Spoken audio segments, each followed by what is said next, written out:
Price.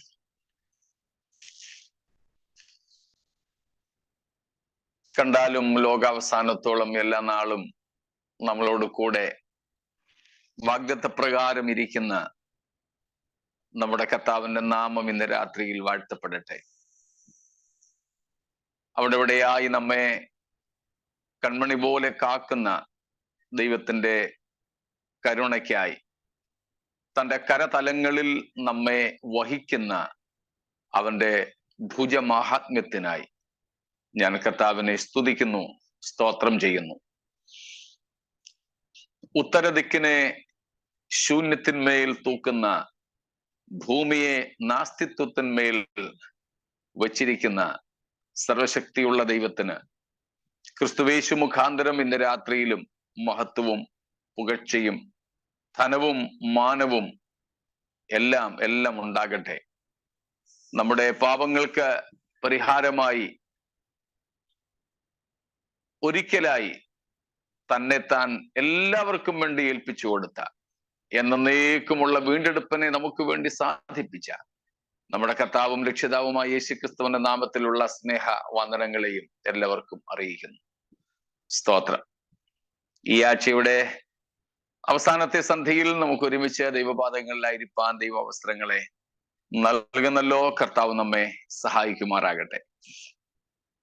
നമ്മൾ പഠിച്ചു വരുന്ന തിരുവചന ഭാഗത്തേക്ക് നമ്മുടെ ശ്രദ്ധയെ നമ്മൾ കൊണ്ടുപോകുന്നു.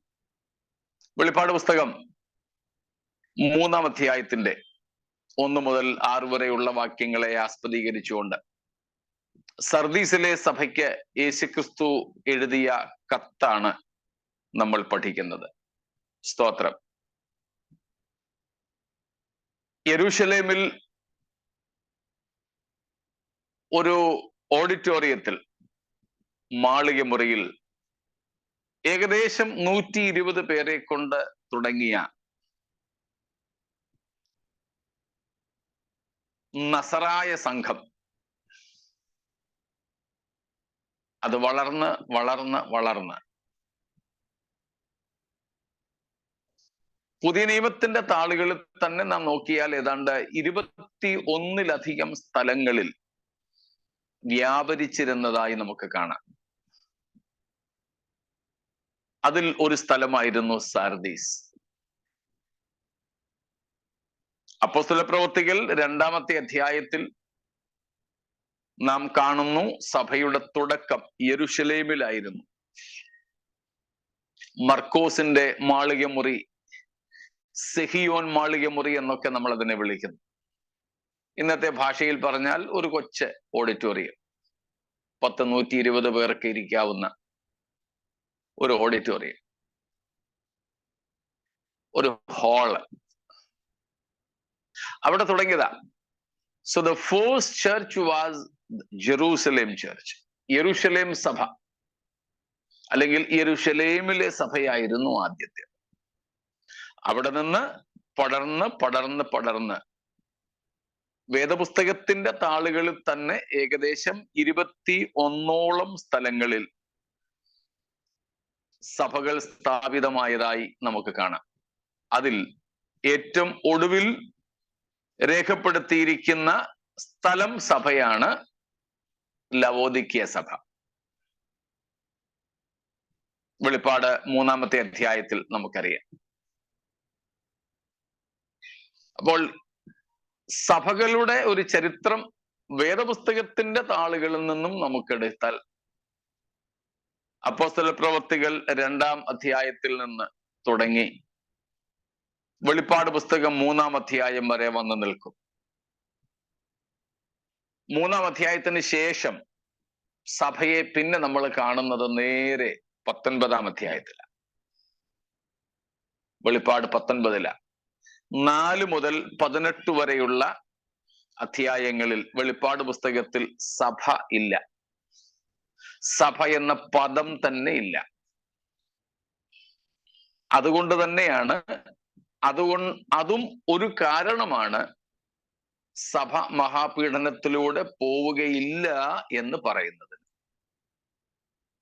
ആ ഭാഗങ്ങളിലേക്ക് നമ്മളിപ്പോൾ വരുന്നില്ല. അതുകൊണ്ട് ആ വിഷയത്തിൽ ചോദ്യങ്ങൾ കാണും. അത് തൽക്കാലം ഒന്ന് സൂക്ഷിച്ചു വെക്കുക. നമ്മളെ ഭാഗത്തേക്ക് വരുമ്പോൾ അത് കൈകാര്യം ചെയ്യാം.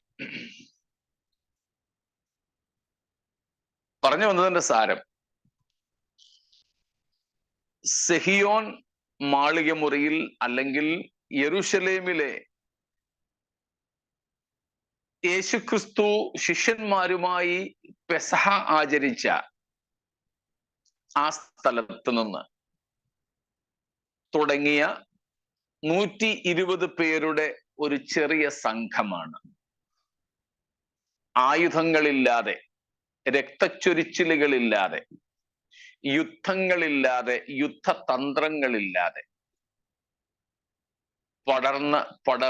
പടർന്ന് ആ നൂറ്റാണ്ടിൽ തന്നെ 2 ഭൂഖണ്ഡങ്ങളെ പിടിച്ചടക്കിയത്. സ്തോത്രം. സാഹിത്യകാരന്മാരുടെ ഭാഷയിൽ പറഞ്ഞാൽ, ഒരു പാവപ്പെട്ട ക്രൂശിച്ചു കൊല്ലപ്പെട്ട തച്ചന്റെ, നസറായനായ യേശു എന്ന തച്ചന്റെ ഒരു സംഘം നിരായുധ രക്തരഹിത വിപ്ലവത്തിലൂടെ ആർക്കും പിടിച്ചടക്കുവാൻ കഴിയാത്ത ശക്തിയായി വളർന്ന് പടർന്ന് പന്തലിച്ച ചരിത്രമാണ് സഭയുടെ ചരിത്രം. സ്തോത്രം. അപ്പോൾ യെരുശലേമിൽ തുടങ്ങിയ സഭയുടെ വളർച്ച 21ഓളം സ്ഥലങ്ങളിലേക്ക് 2 ഭൂഖണ്ഡങ്ങളിലായി വ്യാപിച്ചത് വേദപുസ്തകത്തിന്റെ തന്നെ താളുകളിൽ നമുക്ക് കാണാം. അതിലൊരു സ്ഥലമായിരുന്നു സാർദീസ് എന്ന് ഇപ്പോൾ നമ്മൾ പഠിക്കുന്ന സ്ഥലം, സഭ. അതിൽ ബൈബിളിൽ രേഖപ്പെടുത്തിയിരിക്കുന്ന ഏറ്റവും ഒടുവിലത്തെ സഭയാണ് ലവോദിക്യ സഭ. ലവോദിക്യയ്ക്ക് ശേഷം ഒരു പ്രാദേശിക സഭയെ നമുക്ക് ബൈബിളിൽ കാണാൻ പറ്റില്ല. പിന്നെ നമ്മൾ കാണുന്നത് ആഗോള സഭയെ മാത്രമാണ്. യേശുവിൻ്റെ മണവാട്ടി എന്ന സഭയെ. അത് നേരെ നമുക്ക് വെളിപ്പാട് 19 കാണുവാൻ കഴിയുക. So this is a graph of the church growth according to the New Testament. The church began by the descending of the Holy Spirit upon the anticipating group of 120 people, including the 11 disciples of Jesus, the apostles, and even Mary, mother of Jesus. That began in Jerusalem, maybe in the upper room, which is often called the John Mark's upper room.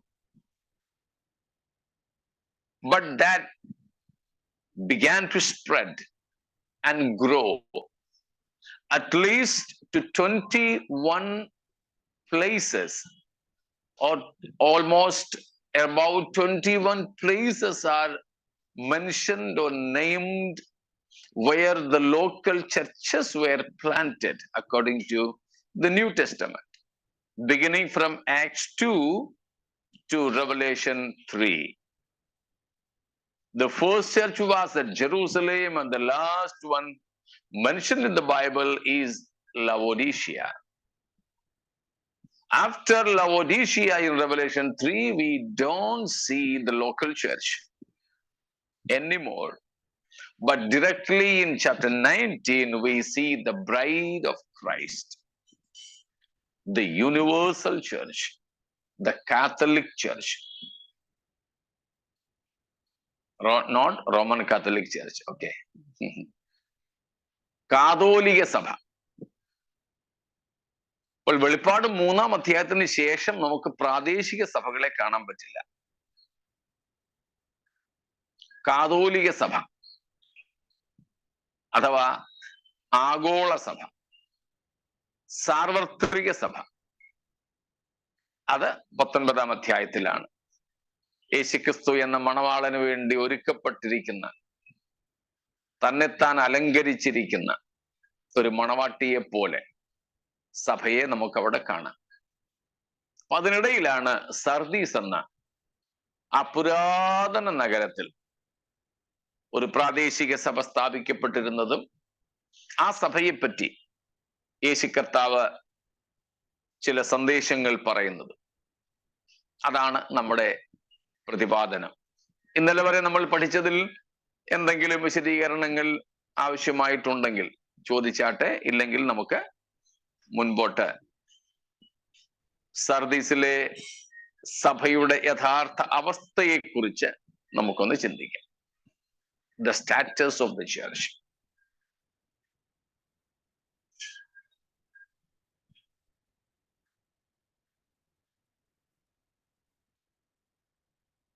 ചോദ്യങ്ങൾ ഒന്നും ഇല്ല എന്ന് കരുതട്ടെ. നിങ്ങളുടെ മൗനത്തിൽ നിന്ന് ഞാൻ അങ്ങനെ മനസ്സിലാക്കുന്നു.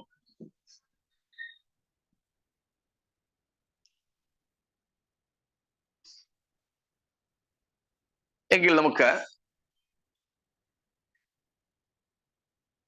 ഈ സർദീസിലെ സഭയുടെ യഥാർത്ഥ അവസ്ഥ എന്തായിരുന്നു എന്ന് നമുക്ക് നോക്കാം. അഥവാ യേശുക്രിസ്തു ഈ സഭയെ വിമർശിക്കുന്ന വിമർശനം നമുക്ക് നോക്കാം. So we have already seen about the city of Sardis, church at Sardis. Then how Jesus is presented before the church. And then we saw how Christ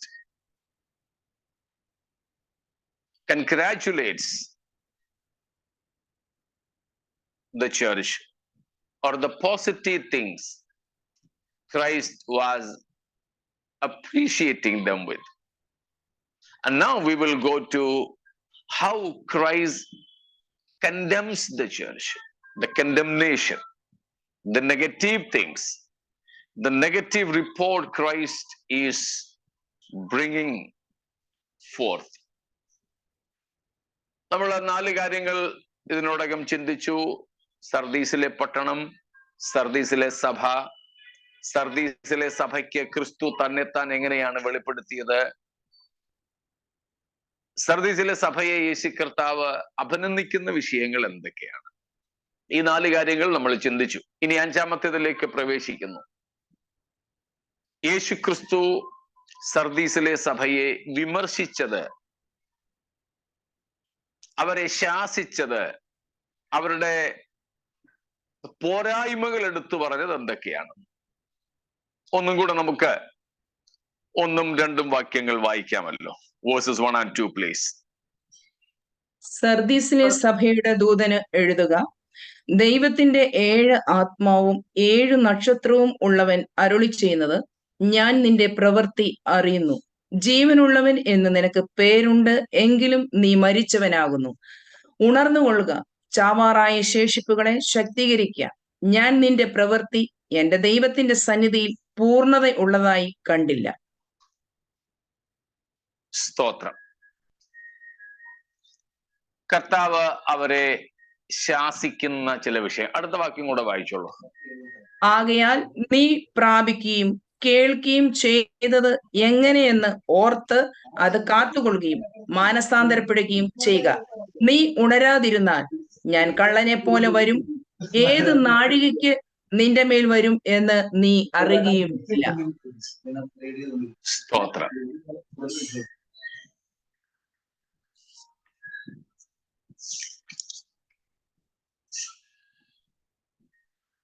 നാലാമത്തെ വാക്യം.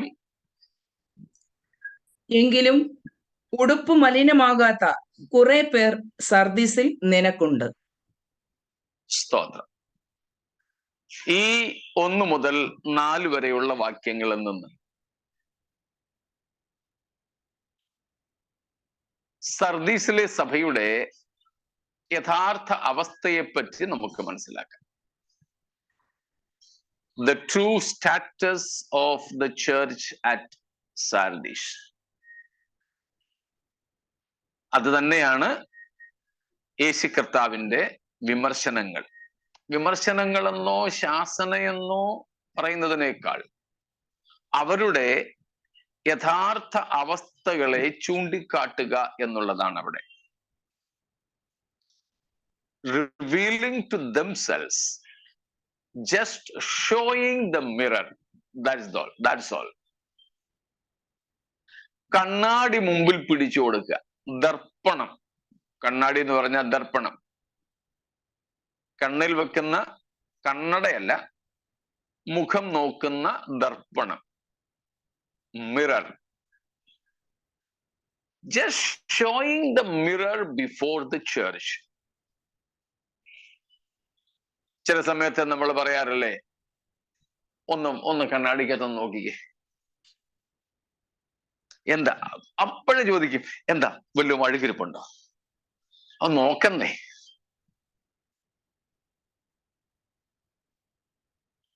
ഇത് തന്നെയാണ് കർത്താവ് ചെയ്യുന്നത്. ഇന്നലെ നമ്മൾ ചിന്തിച്ചതുപോലെ, this is what is prophecy.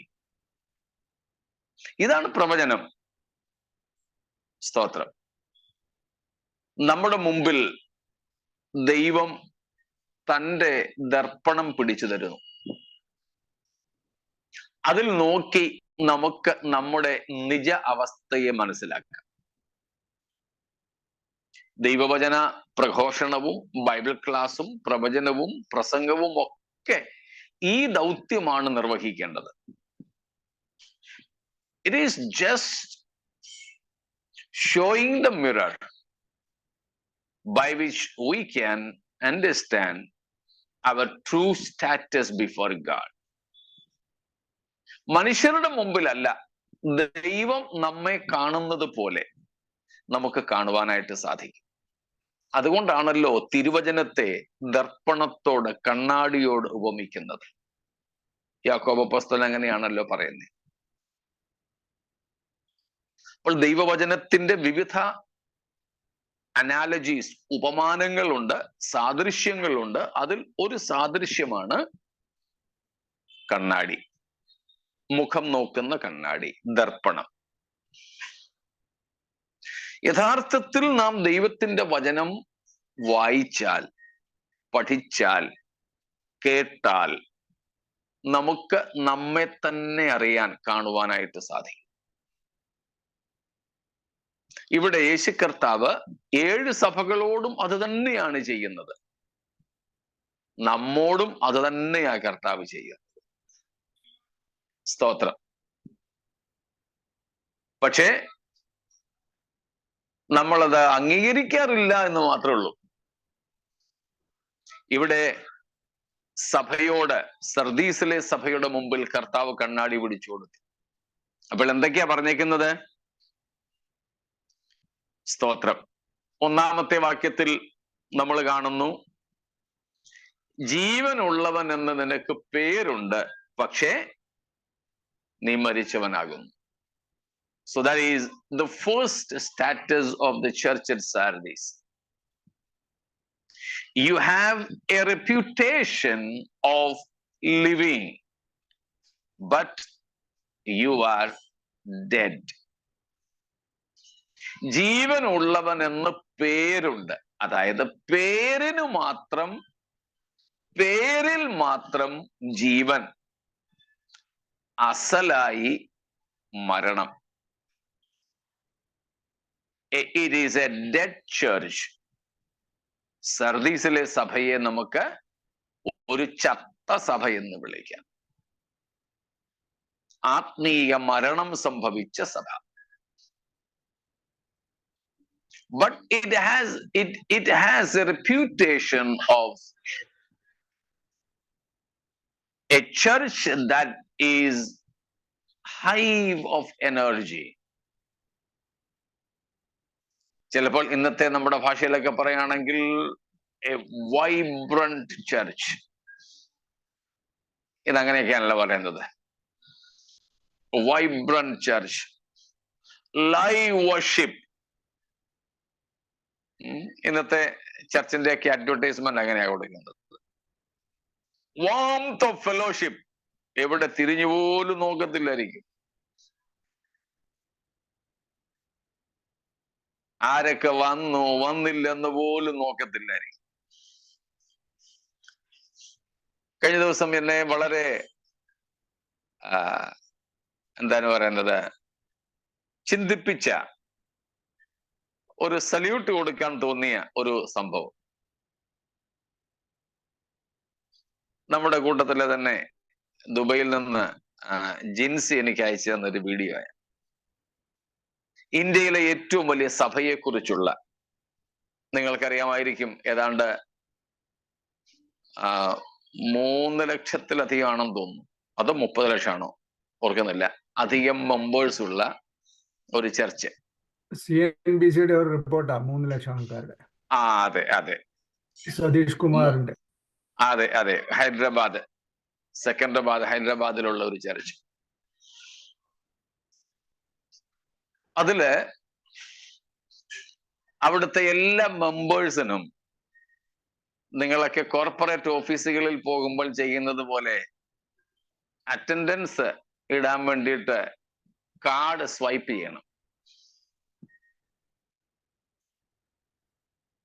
അവിടെ പല സർവീസസ് ഉണ്ട്, രാവിലെ മുതൽ വൈകുന്നേരം 8 മണി വരെ. ഇതിൽ ഏതെങ്കിലും ഒരു സർവീസിൽ നിങ്ങൾ സംബന്ധിക്കണം. അവിടുത്തെ മെമ്പേഴ്സ് അവർക്ക് കാർഡ് കൊടുത്തിട്ടുണ്ട്. എന്നിട്ട് അതിൽ അവർ റിപ്പോർട്ടർ പറയുന്നത് ഞാൻ കേട്ടത്, വെറുതെ സ്വൈപ്പ് ചെയ്യുകയല്ല, അത് ടീമുണ്ട്, പാസ്റ്റർ തന്നെ ആയിരിക്കത്തില്ല ഒരിക്കലും, ഒക്കത്തില്ലത്. അതിന്റെ ടീം ഉണ്ടാവും, അവർ പരിശോധിക്കും ആരാണ് അവരുടെ മെമ്പേഴ്സിൽ അന്ന് ആബ്സെന്റ് ആയിരിക്കുന്നത്, വരാതിരുന്നത്. ആ വരാതിരുന്നവരെ അദ്ദേഹം ഫോണിൽ ബന്ധപ്പെടും, എന്തുകൊണ്ട് നിങ്ങൾ സഭായോഗത്തിന് വന്നില്ല. എനിക്ക് വളരെ സന്തോഷം തോന്നി. സാധാരണ മെഗാ ചർച്ചസിൽ ഇല്ലാത്ത ഒരു കാര്യമാണ്.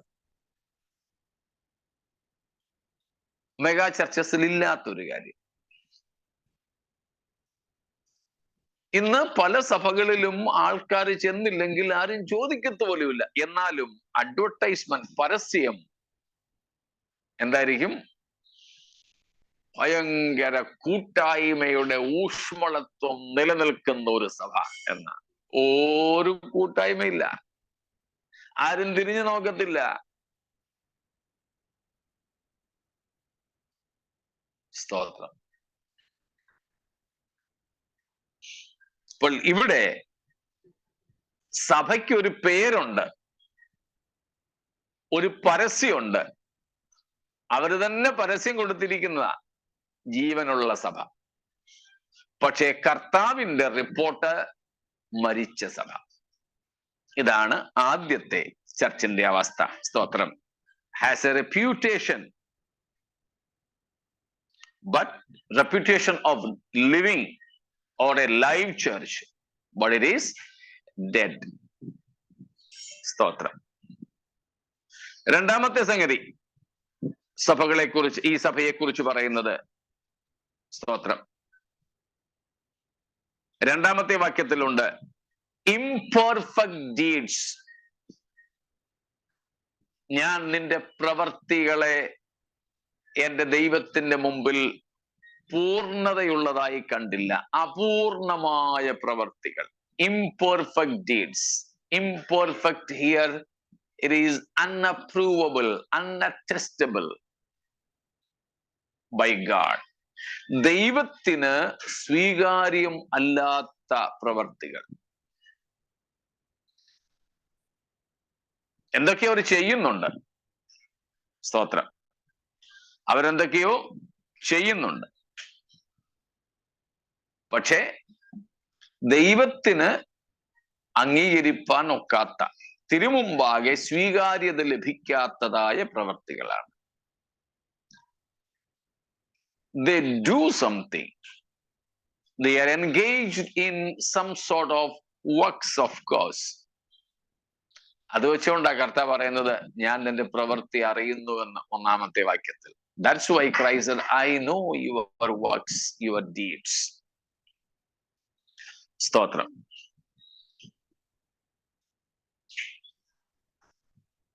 ചർച്ചിന്റെ മൂന്നാമത്തെ അവസ്ഥ നമ്മൾ 4-ാമത്തെ വാക്യത്തിൽ നിന്ന് മനസ്സിലാക്കുന്നു. There were people who defiled themselves or soiled their garments. ഉടുപ്പ് മലിനമാക്കിയ അവസ്ഥ. കുറെ പേർ അവിടെ എങ്ങനെയുള്ളവരായിരുന്നു? തങ്ങളെ തന്നെ അശുദ്ധരാക്കിയവർ, അല്ലെങ്കിൽ ഉടുപ്പ് മലിനമാക്കിയവരായിരുന്നു. ഉടുപ്പ് മലിനമാക്കിയവർ.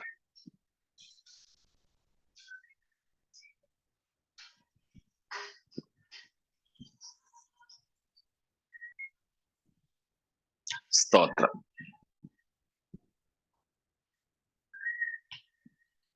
അപ്പൊ കുറഞ്ഞ പക്ഷം ഈ 3 കാര്യങ്ങൾ ഈ സഭയുടെ അവസ്ഥയായി നമുക്ക് മനസ്സിലാക്കാം. ഒന്ന്, ജീവനുള്ളവൻ എന്ന പേരുണ്ട്, പക്ഷേ മരിച്ച അവസ്ഥ. 2, പ്രവൃത്തിയുണ്ട്, പക്ഷേ അപൂർണതയുള്ള പ്രവൃത്തികൾ, അല്ലെങ്കിൽ പൂർണ്ണതയില്ലാത്തത്.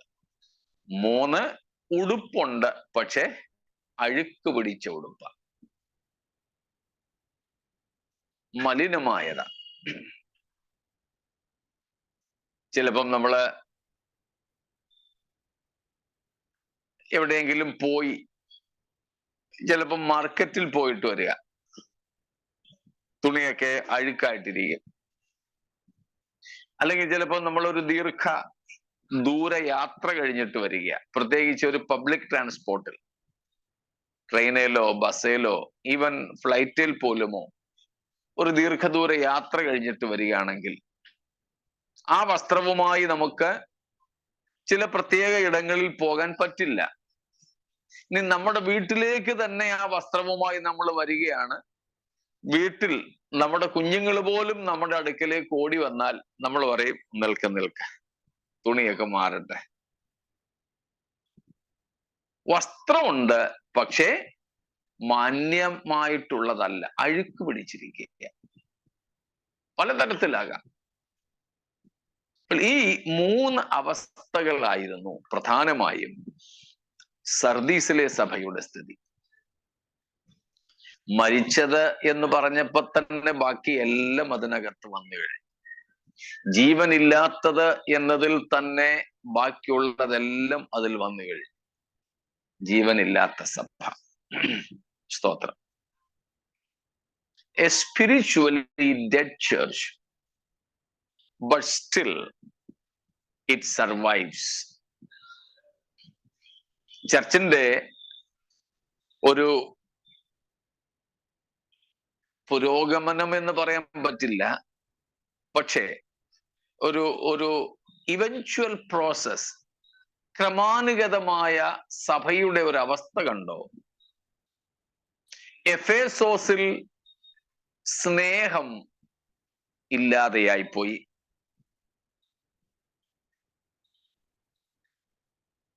പെർഗമോസിൽ ദുരുപദേശങ്ങൾ കടന്നുകൂടി. തുയഥൈര പാപത്തെ സഹിക്കുന്ന അവസ്ഥയിലേക്ക് എത്തി. സർദീസിലേക്ക് വന്നപ്പോൾ അത് ആത്മീയ മരണത്തിലേക്ക് നയിച്ചു.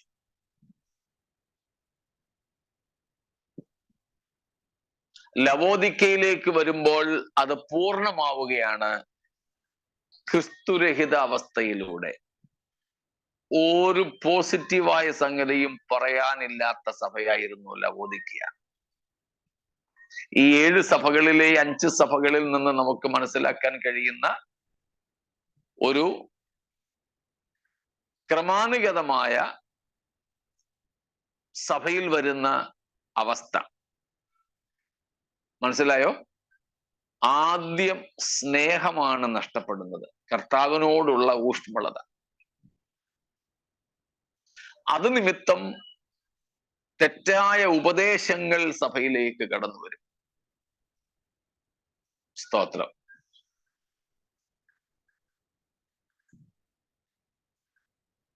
തെറ്റായ ഉപദേശങ്ങളിൽ ഇങ്ങനെ വിരാജിച്ച് പാപത്തെ അങ്ങ് സഹിക്കും, കുഴപ്പമില്ല. നമ്മളൊരു സർക്കാർ ആശുപത്രിയിലോട്ട് ചെന്ന് കയറുമ്പോഴേ മൂക്ക് പൊത്തിക്കൊണ്ടല്ലേ കയറുന്നേ. പക്ഷെ ഒരു 5 മിനിറ്റ് അവിടെ നിന്ന് കഴിയുമ്പോഴോ പിന്നെ നമ്മൾ മണം പിടിച്ചിട്ട് പറയും ഇപ്പൊ വാടയില്ലെന്ന്. വാടയില്ലാത്തതല്ല, പഴയ നാറ്റം ഇപ്പോഴും ഉണ്ട്. പക്ഷെ നമ്മൾ അതുമായിട്ടങ്ങ് ഇഴുകിച്ചേർന്നു, കോംപ്രമൈസ് ചെയ്തു, അനുരഞ്ജനം നടത്തി. അതുകൊണ്ട് ഇപ്പം ആ മരുന്നിന്റെയോ ഫിനോയിലിന്റെയോ ഒന്നും നാറ്റ് നമുക്ക് തിരിച്ചറിയാൻ പറ്റുന്നില്ലെന്നേ ഉള്ളൂ. അതുപോലെയായി തുയഥൈരയിലെ സഭ.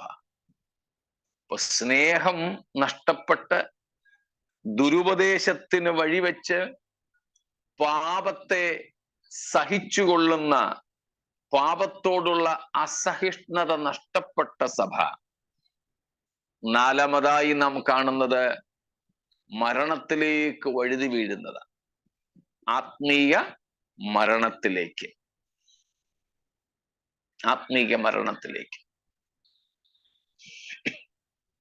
ആത്മീയ മരണത്തിൽ നിലനിന്ന സഭ ഒടുവിൽ വന്നപ്പോൾ സഭാനാഥനെ നഷ്ടപ്പെട്ടതായി ലവോദിക്കയിലേക്ക് വരുമ്പോൾ നാം കാണുന്നു. Christless church. So out of these 7 churches, 5 churches are with negatives. Initially at Ephesus, they abandoned the first love or the laws of love in Ephesus, led the church to give entrance for heresies in Pergamum, that again progressively, eventually led the church to be tolerant towards sin, which again at Sardis led them to be a dead church. But it still continued, and that made the church Christless in Laodicea. സ്മുർണയും Philadelphia സഭയും ഈ അപവാദത്തിൽ നിന്നും മാറി നിൽക്കുന്നു. So these 2 churches, Smyrna and Philadelphia, they are spared from this downfall, this decline. ഈ അധപ്പതനം ഏൽക്കാതെ നിൽക്കുന്ന 2 സഭകൾ. എന്താണ് നമുക്ക് നൽകുന്ന പാഠം? സ്തോത്രം.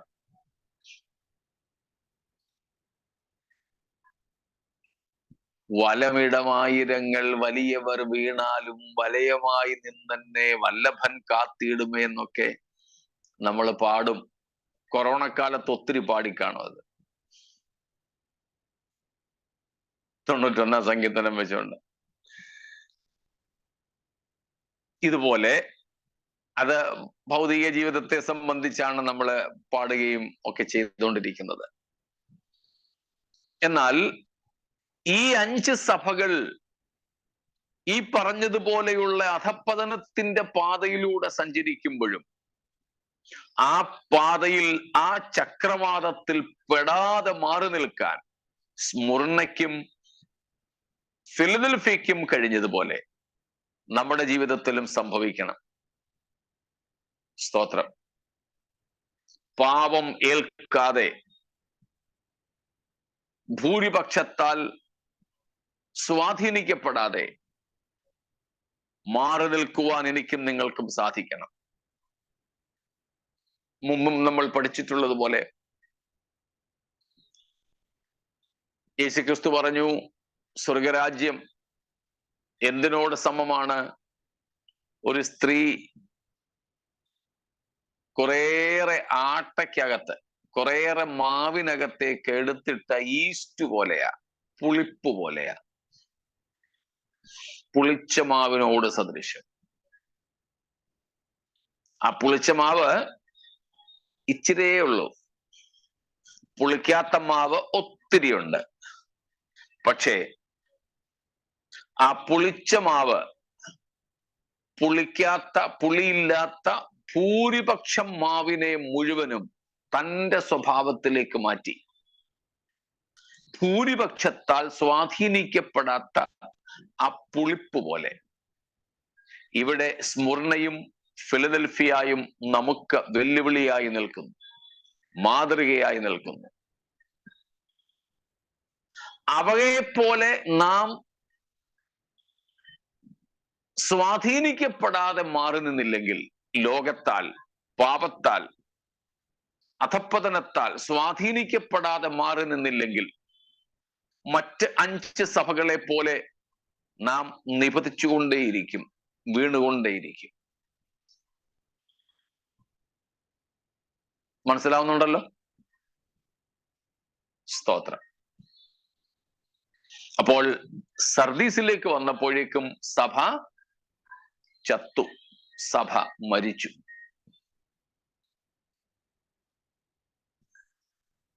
ഇത് ആത്മീയ മരണമാണ്. ആത്മീയ മരണത്തിന്റെ അർത്ഥം നമുക്ക് അറിയാമായിരിക്കുമല്ലോ. സ്തോത്രം. 2 പ്രധാന പദങ്ങൾ ആത്മീയ മരണത്തിന് വേണ്ടി ഗ്രീക്കിൽ ഉപയോഗിക്കപ്പെടുന്നുണ്ട്. അതിലൊന്ന് നമ്മൾ പഠിച്ചിട്ടുള്ളതാണ്. സ്തോത്രം. thanatos എന്ന് പറയുന്ന പദം, THANATOS, thanatos, THANATOS, നൗണാണ്, സംജ്ഞയാണ്, നാമമാണ്. thanatos-ന്റെ അർത്ഥം നമ്മൾ നേരത്തെ പഠിച്ചിട്ടുണ്ട്.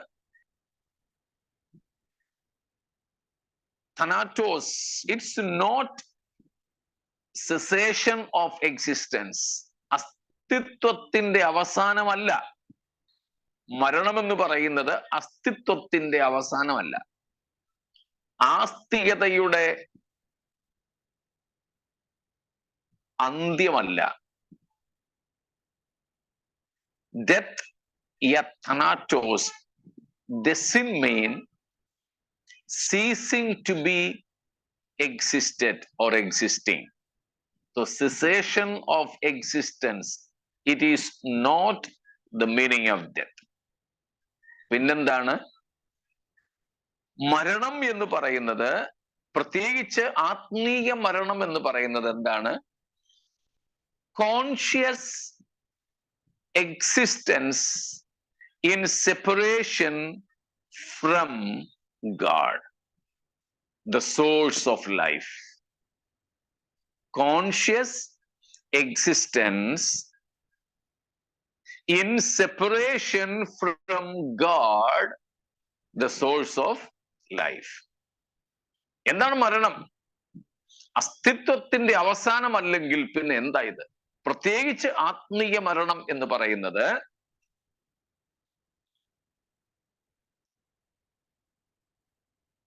ജീവന്റെ ഉറവിടമായ,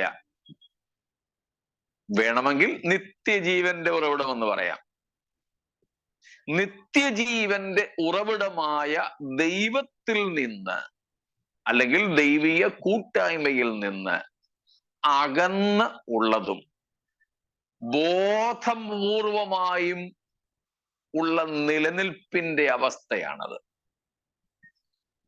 സ്തോത്രം. മനസ്സിലായല്ലോ? നേരത്തെ നമ്മൾ പഠിച്ചിട്ടുള്ളത് കൊണ്ട് കൂടുതൽ വിശദീകരണം ആവശ്യമില്ലായിരിക്കും. ഈ നിർവചനം ഒരു ആവർത്തനമാണ്, പലർക്കും ആവർത്തനമാണെന്ന് എനിക്കറിയാം. പക്ഷെ ഈ വിഷയത്തോടനുബന്ധിച്ച് ഞാൻ ഇവിടെ ആവർത്തിക്കുന്നതേ ഉള്ളൂ. സദയം ക്ഷമിച്ചാലും ആവർത്തന വിരസത. വിശദീകരണം ആവശ്യമില്ലല്ലോ. സ്തോത്രം. ആർക്കെങ്കിലും മനസ്സിലാകാതെ ഉണ്ടെങ്കിൽ ചോദിച്ചേക്കണേ. ബാക്കിയുള്ളവരൊക്കെ കുഴപ്പമില്ല, മനസ്സിലായെന്ന് പറഞ്ഞു, അതുകൊണ്ട് ഞാൻ അങ്ങ് മിണ്ടാതിരുന്നേക്കാം എന്നാരും ചിന്തിക്കരുത്. ചിലപ്പം ചില സദസ്സിലൊക്കെ ഭക്ഷണം വിളമ്പുമ്പോൾ എനിക്കൊരല്പം കൂടെ വേണമെന്നുണ്ട്, പക്ഷെ അടുത്തിരിക്കുന്നവരെല്ലാരും പറഞ്ഞു മതി മതിയത്. സ്തോത്രം. Praise God.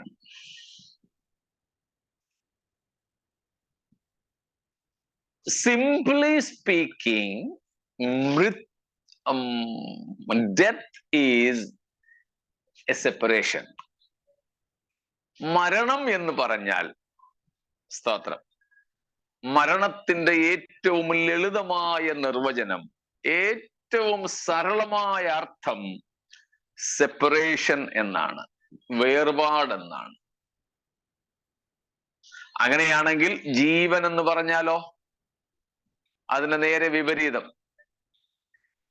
കൂട്ടായ്മ. യെസ്, കൂട്ടായ്മ.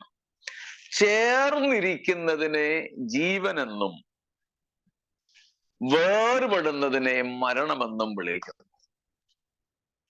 Life means fellowship, communion, togetherness, whereas death is separation. This is the very simple but fuller meaning of death and life. മരണം, ജീവൻ എന്നിവയുടെ ഏറ്റവും ലളിതവും സരളവും അപ്പോൾ തന്നെ പൂർണ്ണവുമായ അർത്ഥമാണിത്. മരണം വേർപാട്, ജീവൻ ചേർന്നിരിക്കുന്ന കൂട്ടായ്മ. സ്തോത്രം. മരണത്തിന്റെ നിർവചനം, പ്രത്യേകിച്ച് ആത്മീയ മരണത്തിന് നിർവചനം നമ്മൾ നേരത്തെ എഫേസ്യ ലേഖനത്തിൽ നിന്ന് വായിച്ചിട്ടുണ്ട്. ചിലർ പുതിയവരുണ്ട് എന്നെനിക്കൊരു മെസ്സേജ് തന്നതുകൊണ്ട് ഞാൻ പഴയവരോട് ക്ഷമ ചോദിച്ചുകൊണ്ട് ഇവർക്ക് വേണ്ടി ഒന്ന് രണ്ട് കാര്യങ്ങൾ പറഞ്ഞോട്ടെ. എഫേസ്യ ലേഖനം 4-ാം അധ്യായത്തിന്റെ 17-18 വാക്യങ്ങൾ. എഫേഷ്യൻസ് 4, പൗലോസ് എഫേസോസ് സഭയ്ക്ക് എഴുതിയ ലേഖനം 4-ാം അധ്യായം 17-18. Ephesians 4:17 and 18. ആകയാൽ ഞാൻ കർത്താവിൽ സാക്ഷി പറയുന്നത് എന്തെന്നാൽ, ജാതികൾ തങ്ങളുടെ വ്യർത്ഥബുദ്ധി അനുസരിച്ച് നടക്കുന്നത് പോലെ നിങ്ങൾ ഇനി നടക്കരുത്. അവർ അസബുദ്ധികളായി അജ്ഞാനം നിമിത്തം, ഹൃദയകാഠിന്യം നിമിത്തം തന്നെ.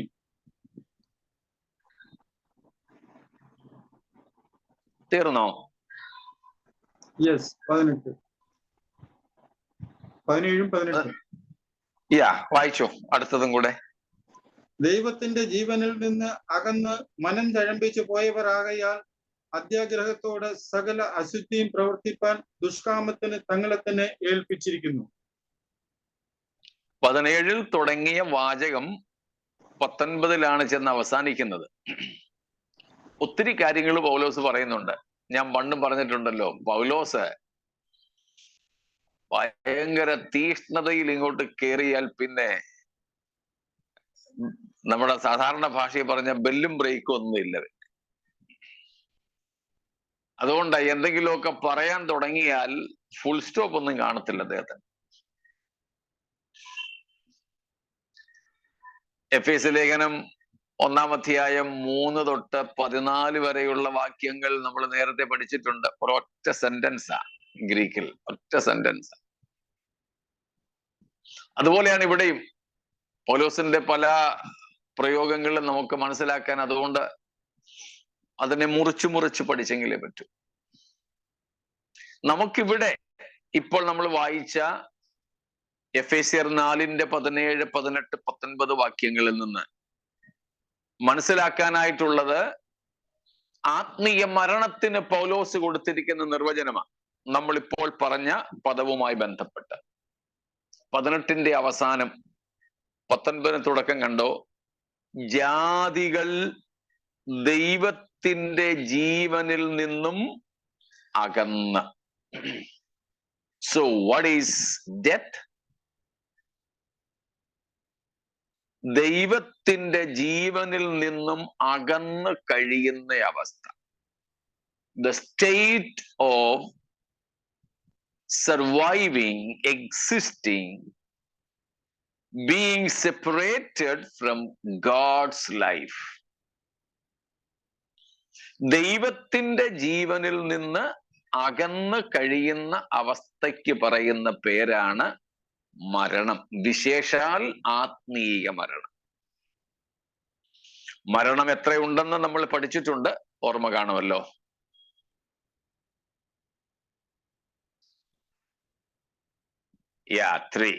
മൂന്ന്. ഒന്നാമത്തെ മരണം ഫിസിക്കൽ ഡെത്ത് അല്ല, സ്പിരിച്വൽ ആത്മീയ മരണം. ആത്മീയ മരണമാണ് ആദ്യത്തെ മരണം. രണ്ടാമത്തേതാണ് ഫിസിക്കൽ ഡെത്ത്, ശാരീരിക മരണം.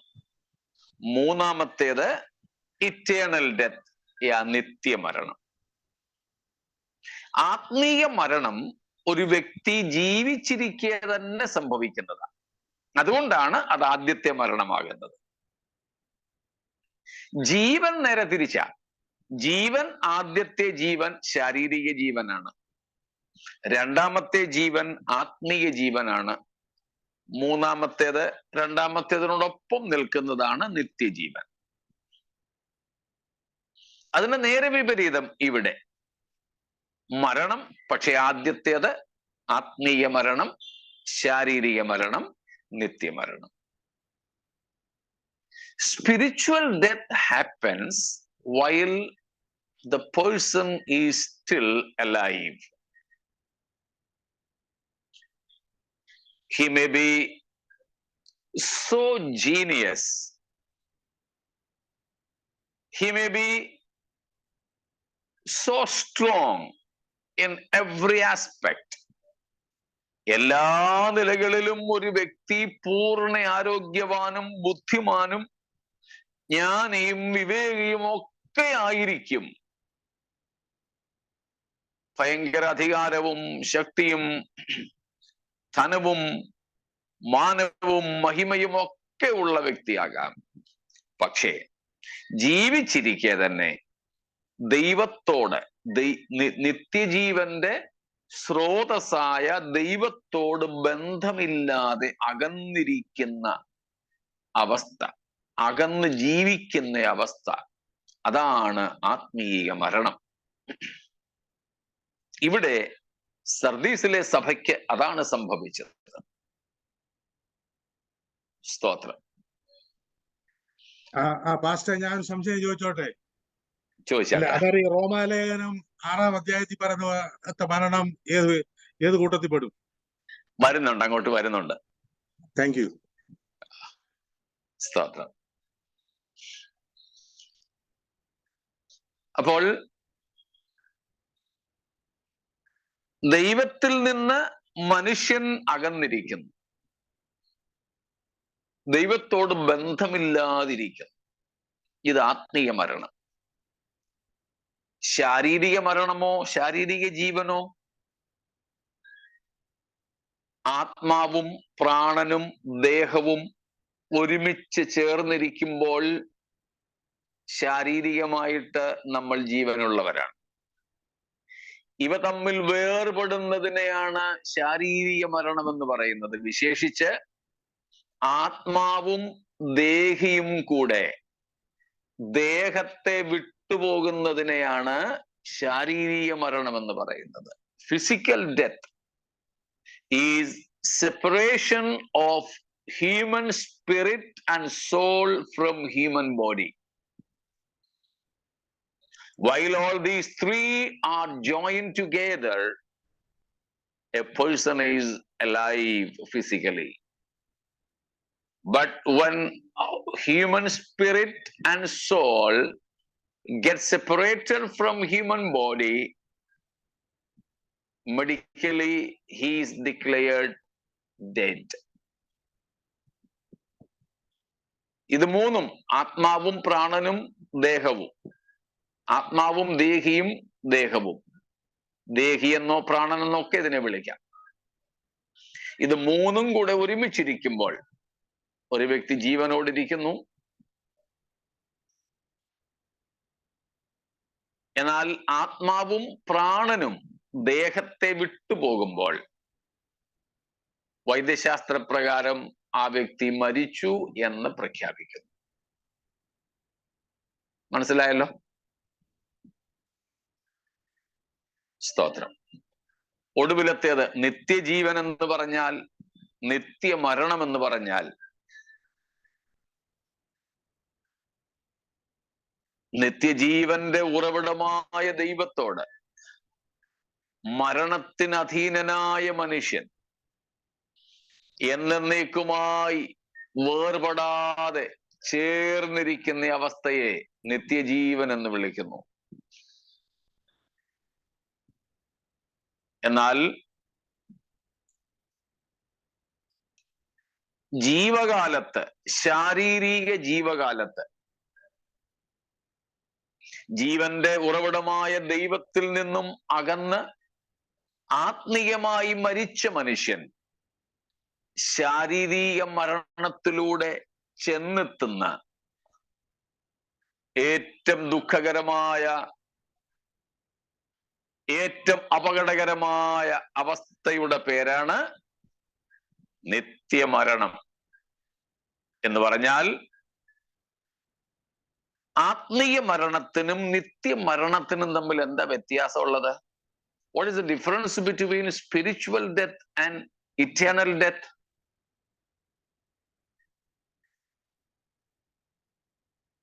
നിങ്ങളും കൂടെ ഒന്ന് കൂടെ വന്നേരം.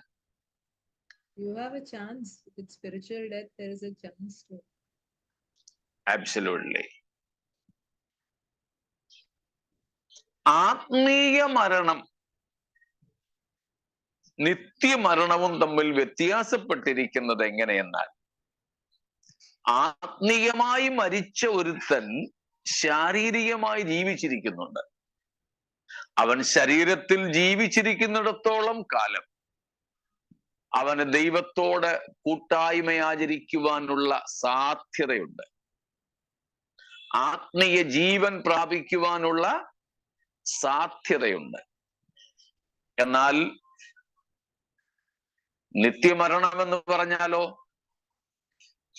ഇനിയും ഒരു കാരണവശാലും ദൈവത്തോട് കൂട്ടായ്മ ആചരിക്കാൻ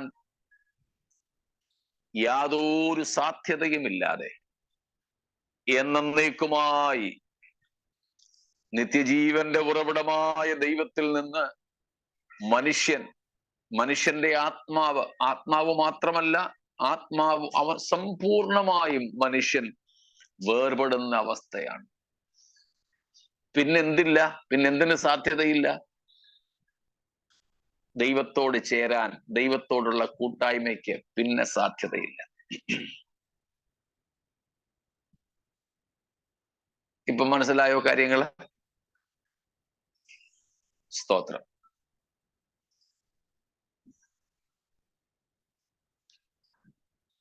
അതുകൊണ്ടാണ് ദൈവം നമ്മെ യേശുക്രിസ്തുവിലൂടെ ആദ്യം എന്താ ജയിച്ചത്? What did God do on the cross? ക്രൂശിൽ ദൈവം ഏറ്റവും ആദ്യം എന്താ ജയിച്ചത്? നിരപ്പിച്ചു. Praise God. 2 കൊരിന്ത്യർ 5:18 നമ്മൾ പല പ്രാവശ്യം വായിച്ചിട്ടുണ്ട്. 2 Corinthians 5:18 ഒന്നും കൂടെ വായിച്ചു. അവൻ നമ്മെ ക്രിസ്തു മൂലം തന്നോട് നിരപ്പിച്ചു, നിരപ്പിന്റെ ശുശ്രൂഷ ഞങ്ങൾക്ക് തന്നിരിക്കുന്നു. സ്തോത്രം. എഫേസ്യ ലേഖനം 2-ാം അധ്യായത്തിന്റെ 13 മുതലുള്ള വാക്യങ്ങളിലും ഇത് തന്നെയാണ് പൗലോസ് പറയുന്നത്. അത് വായിക്കണ്ട. Ephesians 2:13 following, 2 Corinthians 5:18 following. In all these places, Paul says what God did on the cross of Christ. He reconciled the world to himself through the cross, through Christ. എന്തായിരുന്നു പാപം ചെയ്തത്?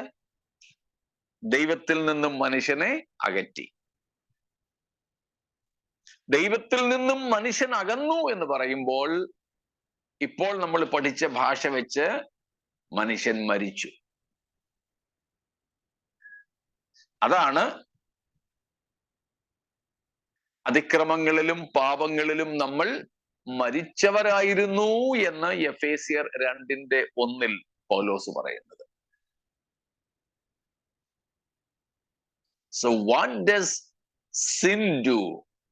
Ultimately, it separates man from God.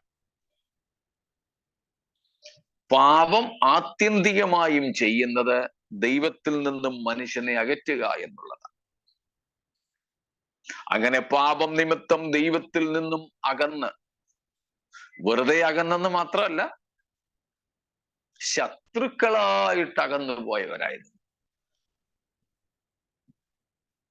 സ്തോത്രം.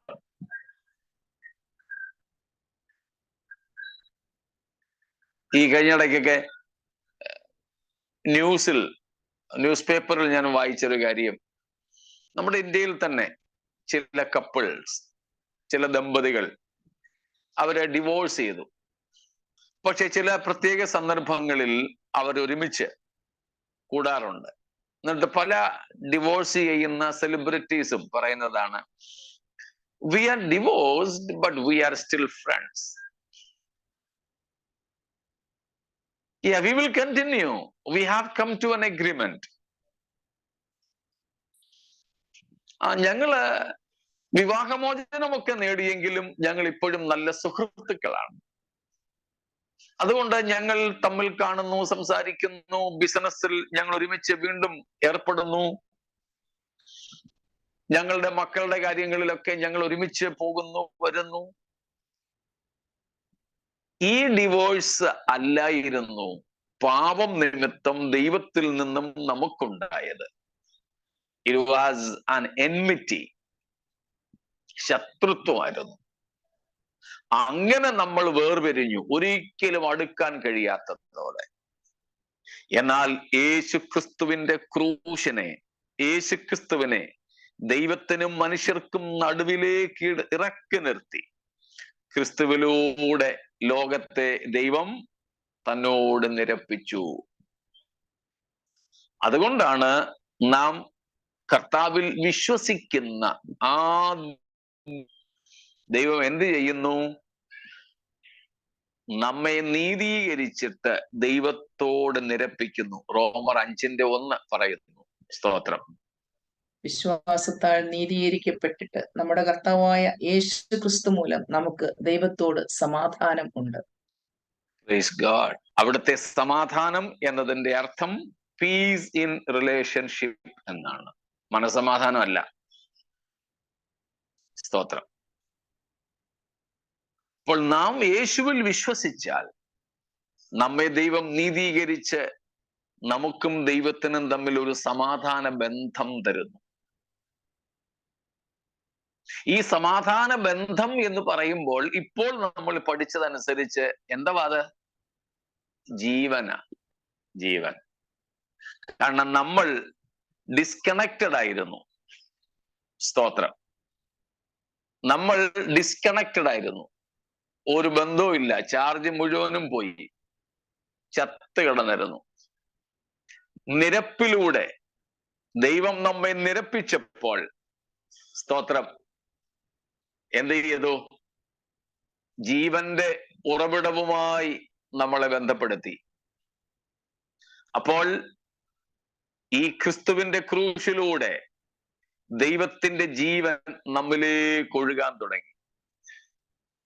ഒഴുകാൻ തുടങ്ങിയപ്പോൾ, സ്തോത്രം, ഈ സാധനത്തിന് ജീവൻ വെച്ചു. മരിച്ചവരായിരുന്ന നമ്മെ ക്രിസ്തുവേശു മുഖാന്തരം എന്ത് ചെയ്തു? ഉയർത്തെഴുന്നേൽപ്പിച്ചു എന്ന് പൗലോസ് എഫേസ്യ ലേഖനം 2-ാം അധ്യായത്തിൽ പറയുന്നു. We are quickened in Christ. We were dead once, separated from God because of sins. But God quickened us through Christ.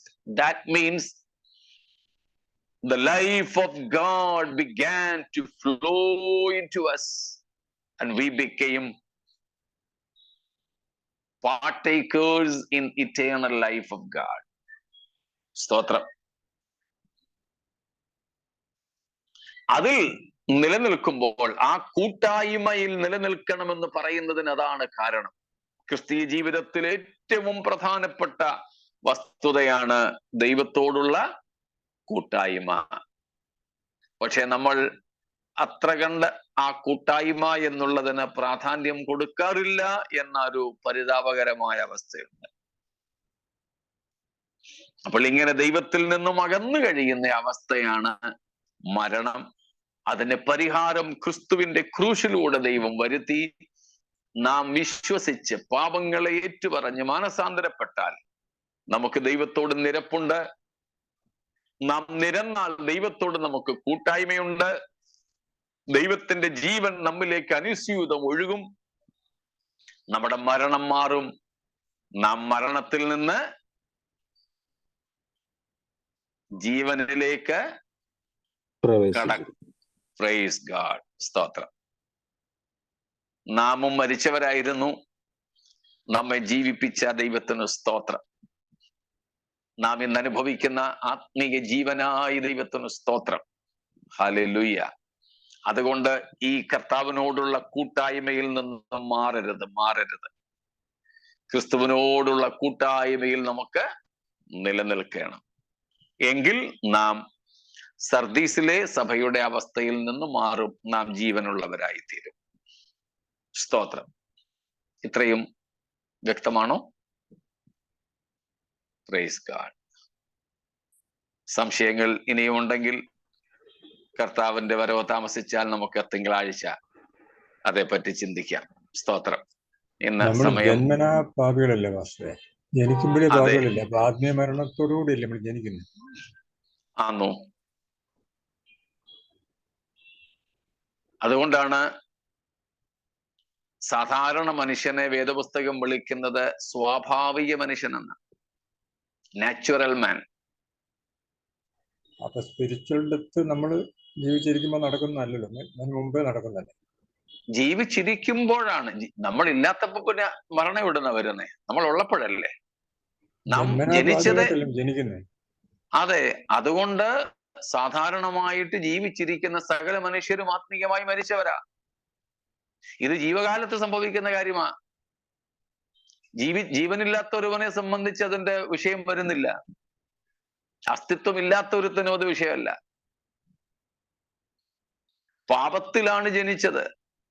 അതുകൊണ്ട് തന്നെ ലോകത്തിലുള്ള രക്ഷിക്കപ്പെട്ടിട്ടില്ലാത്ത സകല മനുഷ്യരും പ്രാകൃതന്മാരാണ്. പ്രാകൃതന്റെ അവസ്ഥയാണ് ആത്മീയമായി മരിച്ചവർ. അതാണ് അന്യജാതികൾ എങ്ങനെയായിരിക്കുന്നെന്ന് പൗലോസ് പറഞ്ഞത് എഫേസ്യ ലേഖനത്തിൽ. ദൈവത്തിന്റെ ജീവനിൽ നിന്നും അകന്നവർ. ഇത് ജീവകാലത്താ സംഭവിക്കുന്നത്.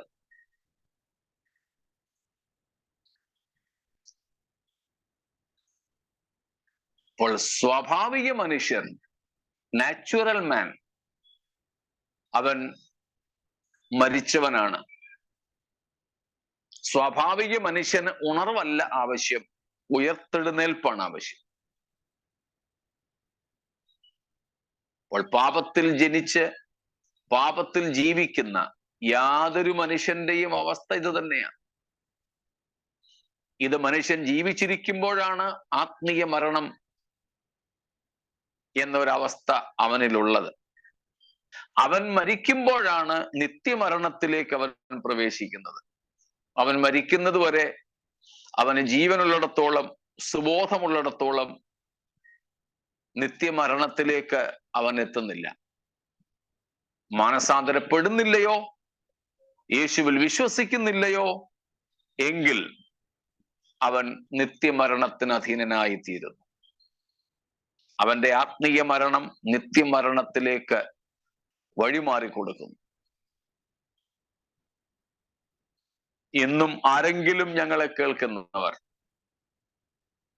ഈ മൃതാവസ്ഥയിൽ കഴിയുന്നെങ്കിൽ, യേശുക്രിസ്തു മുഖാന്തരം ദൈവത്തോട് നിരപ്പ് പ്രാപിച്ചിട്ടില്ലെങ്കിൽ, ആരെങ്കിലും തങ്ങളുടെ പാപത്തിൽ ഇപ്പോഴും തുടരുന്നെങ്കിൽ ഈ മൃതാവസ്ഥയിൽ നിന്നും ആത്മീയ ജീവനിലേക്കും തദ്വാര നിത്യജീവനിലേക്കും പ്രവേശിപ്പാൻ യേശുക്രിസ്തുവിന്റെ നാമത്തിൽ ഞങ്ങൾ നിങ്ങളെ ആഹ്വാനം ചെയ്യുകയാണ്. സഭയിൽ സംബന്ധിക്കുന്നു എന്നതുകൊണ്ട് ഒരുവൻ ആത്മീയ ജീവൻ ഉണ്ടാകണമെന്നില്ല. സ്നാനപ്പെട്ടത് കൊണ്ട് ഒരുവൻ ആത്മീയ ജീവനിലേക്ക് പ്രവേശിക്കണമെന്നില്ല. ദൈവത്തിൽ നിന്നും നമ്മെ അകറ്റിക്കളയുന്ന പാപങ്ങൾ ഉപേക്ഷിച്ച് യേശുക്രിസ്തുവിനെ രക്ഷിതാവും കർത്താവുമായി സ്വീകരിച്ച് ക്രിസ്തുവിൽ വിശ്വസിച്ച് ദൈവത്തോട് നിരപ്പ് പ്രാപിക്കണം. എന്നിട്ട് ആ ദൈവിക കൂട്ടായ്മയിൽ തുടരണം. എങ്കിൽ മാത്രമേ ഈ ആത്മീയ മരണത്തിൽ നിന്ന് ജീവനിലേക്ക് കടക്കൂ. നമ്മൾ സഭയിൽ സംബന്ധിക്കുന്നവരും കൂട്ടായ്മകളിൽ സംബന്ധിക്കുന്നവരും സ്നാനപ്പെട്ടവരും ഒരുപക്ഷെ എന്നെ പോലെ ഉപദേശിമാരും ഒക്കെ ആകാം. പക്ഷെ ദൈവത്തോട് ബന്ധത്തിലാണോ നാം കഴിയുന്നത് എന്ന് നമ്മെ തന്നെ വിലയിരുത്തുക. ആ ദൈവിക ബന്ധത്തിലല്ല നാം കഴിയുന്നതെങ്കിൽ ആത്മീയമായി മരിച്ചവരാണ്. ആ അവസ്ഥ സംഭവിക്കാതിരിക്കേണ്ടതിന് നാം ആത്മീയ ജീവനുള്ളവരായി തീരേണ്ടതിന് നമ്മെ നമുക്ക് സമർപ്പിക്കാം. ബാക്കി സംശയങ്ങൾ ഉണ്ടെങ്കിൽ ദൈവം അനുവദിക്കുന്നെങ്കിൽ തിങ്കളാഴ്ച നമുക്ക് കൈകാര്യം ചെയ്യാം. അതുവരേക്കും കർത്താവ് നമ്മെ എവിടെയെങ്കിലും സൂക്ഷിക്കട്ടെ. ഈ വചനങ്ങളാൽ ദൈവം നമ്മെ അനുഗ്രഹിക്കുമാറാകട്ടെ.